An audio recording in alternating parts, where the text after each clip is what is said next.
Let's say this job is too great, too big, too heavy for Ed Orgeron. He has two capable coordinators in place. Once upon a time, I'm going to go into NFL lore way back into the 50s. Tom Landry was the defensive coordinator with the New York Giants, and Vince Lombardi was the offensive coordinator.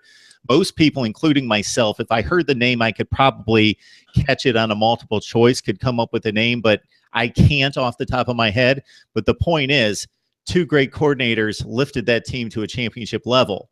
Now, I'm not going to say Dave Aranda and Matt Canada are Lombardi and Landry, but they're capable. They have track records. They've done it before. What's going on? Let's start with the offense. Matt Canada, we were hopeful that the offense was going to be much different. We're 6 games into it, and we've not seen that. Well, what's gone wrong with LSU's offense is that Ed Orgeron did what he said he wasn't going to do, and that was meddle with the offense.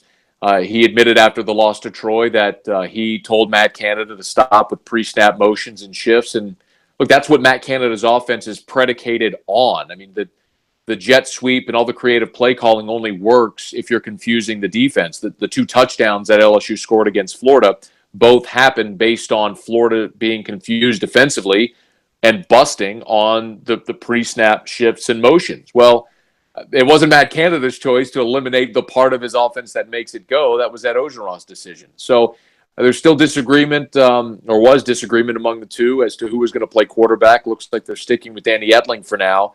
But I think after losing to Troy, Ed Orgeron had to do some self-evaluation and realize, paid this guy $1.5 million to run the offense, let him run his offense. And we saw it for a half against Florida. I think if LSU fans have a reason to be optimistic, it's thinking, okay, if the handcuffs are off of Matt Canada and now you can start to see his full arsenal at work, what might that look like? And maybe we'll see a little more of it Saturday when LSU plays Auburn.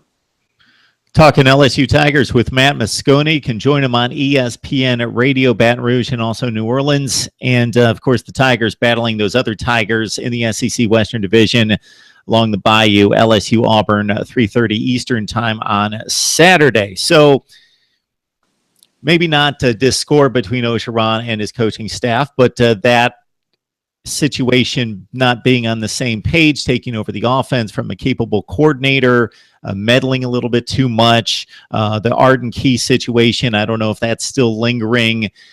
There's a lot of things in play on this football team. Do you think the players are humming at full 100% throttle on Saturdays, or is some of the potential issues off the field affecting this football team? Yeah, they weren't, and it was evident. This was a team that got down against Mississippi State and quit. They were uninspired against Syracuse, but managed to find a way to win, and put forth the same effort against Troy and lost. Most embarrassing loss LSU's had in at least 17 years. So the big question about Ed Orgeron, especially considering he was always labeled a player's coach, someone that the guys wanted to play hard for. He was an energy guy. That's kind of what his message was when he took over as the interim coach. And to see his team quit and lay down and not put forth effort, that was the thing they were supposed to do really well. So you lose to Troy, you're going to Florida, you have really one of two options there. You either face plant, you fold and go home, just play out the string, or you get up and you take a big cut and you show a little pride. And if there was something that was encouraging Saturday, it was that LSU played really hard. I mean, this is a flawed football team. They still have silly penalties. They're playing 3 freshmen on the offensive line. They're not very deep on the defensive front. They still have issues in special teams. Their quarterback's not very talented. They're flawed. But it doesn't take any talent to play hard. And they weren't playing hard. On Saturday against Florida, they did. And they have enough talent to win the majority of the games left on the schedule. I mean, Arkansas is no good. Tennessee might have a new coach by the time LSU goes there. Ole Miss is a disaster. Texas A&M's never beaten LSU since they've been in the SEC. There are winnable games left on the schedule for LSU. It's plausible to think they could finish 5-3 in the conference and only lose to Auburn and Bama the rest of the way. But they're not talented enough to overcome a lack of effort. So they've got to put forth the effort they did against Florida the rest of the way if they want a respectable season.